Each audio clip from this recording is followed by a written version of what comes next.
stress seems to be part of normal life. Everything is stressful. So are we supposed to dump our husbands and wives, kick the children out of the house, quit our jobs, stop talking to every family member who ever stressed us, and moving out of the country? No. Today's talk is about how to become resilient on the face of stress. I'm going to be sharing tools that are not only going to make you more resistant to stress, can also help you making stress a way of growth that helps you and makes you a better, stronger person rather than affecting your health. Make sure to stay to the end because the most important one is the last one.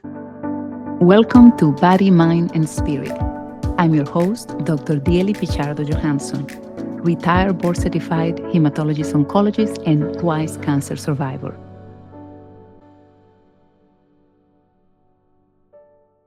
Today, we are covering my inner nerd's favorite topic, the physiopathology of mind-body medicine, which means the mechanisms that translate our experiences and emotions into cellular biology, which include the stress response, adrenaline, cortisol, psychoneuroimmunology, the mitochondria, inflammation, cell aging. And there's two reasons why this is my favorite topic.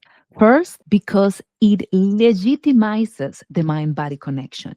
And second, because this is the bridge to my inner hippie's favorite topic, which is the spirit in medicine. If we are proving here that your emotions, your experiences, the way you handle the stress of life can definitely influence your health, there are few things in the world more profoundly impacting of your well-being than having a spiritual practice. And there's something important we need to address first. There is a word that's going to show up over and over again, and it's the word stress. And whenever we use a loaded word like that, we are in danger of triggering something. And that is best described by the quote I am about to share. And the quote says, "Stop saying stress makes people sick. You are stressing me out and making it worse." The author of that quote is my beloved husband, David, when he heard me preparing this talk. And he has a point. At first sight, it is absurd for me to give you a talk telling you the stress is bad for you if there was nothing in the world we could do about stress. And can we? Stress seems to be part of normal life. Everything is stressful. Relationships are stressful. Children are stressful. Work is stressful. Bosses are stressful. Family is stressful. The country is stressful. So what is the solution? Are we supposed to dump our husbands and wives, kick the children out of the house, quit our jobs, stop talking to every family member who ever stressed us, and moving out of the country? Maybe we should move to a cave and meditate with Buddhist monks for the rest of our lives. No. If hearing that sounded absurd to you, there's a reason for it. You know that if you were going to take all those steps, like I have done at certain points in my life, quit a job that is stressful, quit a partner that is stressful without measuring the consequences, chances are you're going to pay a price, losing human connection, losing income, losing security. That is going to translate into even more stress in the long run. Therefore, today's talk is not about how to eliminate the stress in your life. We can have another talk about ways to do that if you want to. Let me know in the comments. Today's talk is about how to become resilient on the face of stress.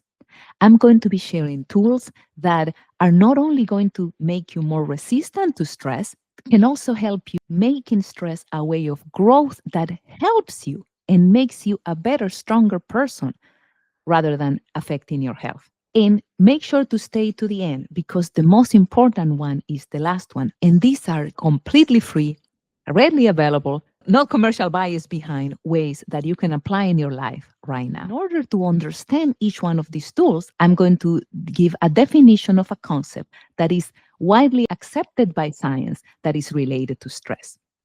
The first concept we're going to talk about is eustress. What is eustress as opposed to distress? Eustress is what we define as good stress. Stress that challenges you, energizes you, and helps you grow. Think about it. How many times we have a project at work that is challenging, comes with a deadline attached, but actually we love. It energizes us. It keeps us going. It makes us excited. That doesn't count as stress in your life. Think about it the other way. Anybody who has ever had a baby knows that it brings a lot of stress, but also we would not change it for the world. The rewards that come with that little thing are 1,000 times bigger than the price we pay in our sleep or our free time. So, the first tool I want to share is cut yourself slack. If you ever felt overwhelmed by the amount of people talking about how stress is bad for you, remember that this does not apply to anything you chose willingly that is in alignment with your values and you are doing gladly. Think about the husband that is a pain in the neck, but is also someone you love. Think about the sister, the mother, the children, the coworkers, the friends that sometimes are a pain in the neck, but are worth keeping around. All of them count as eustress, which is known physiologically to be good for you. Whenever we talk here about stress, we're not talking about eustress. The stress that is bad for you is the one that you did not choose willingly, the one that you feel powerless about. And please take a moment to subscribe to this channel. When you share this video, when you like it, when you comment, you are helping us change the conversation and shift the consensus reality in the world. Thank you. It means a lot to me. Now, back to the show. So, that's the tool number one. Recognize the sources of stress in your life that are actually eustress. Those are good for you. Don't worry about those. The second concept I want to touch is the concept of hormesis. Hormesis means a little stress can be good for you. Stress is described as this inverse U shape. Too much stress is bad for you, but guess what? No stress at all, zero stress, very little stress can also make you rusty in your ability to function. The right amount of stress in our lives is actually where we function best in the way of focus, determination, of energy. So, hormesis means that as long as the stress is of moderate amount and moderate duration, actually can make you better. The best example of this, lifting weights at the gym. Everyone who's lifting weights at the gym, what we are doing actually is stressing the muscle fiber. We are causing tears and breaking down. And then when we rest, those fibers have a chance to heal and then they grow bigger and stronger. That is the concept of hormesis. That concept is also applied in other wellness tools. For example, intermittent fasting or cold plunging, two of those which I absolutely do not like to do, but I do recognize they have science behind them. When we submit our body to small amounts of stress or to moderate amounts of stress, but we allow recovery, we are making our system even more efficient to manage stress. And here you can say, but Dieli, I have no control of the intensity and the duration of the stress in my life to make sure it's not overwhelming. Well, you do have control of one thing, and it's your recovery time. Most of us take one vacation a year, if any. That is not enough. And you don't need to cross the ocean to be able to recover. What I'm talking about is sacred scheduled breaks that you build in your life. Mini breaks, at least once a week, a moment when you take an hour or two for yourself to go do what brings you joy. And if you're a caregiver, you get respite care. And if you are a parent, you get a babysitter, no excuses. You're doing it for what's best for you and what's best for them. And you regenerate. I used to constantly nag my clients and my patients about the joy diet. It's in my book, by the way. We want to know ourselves and know what are the activities that, for the minimal investment in time, uplift us the most.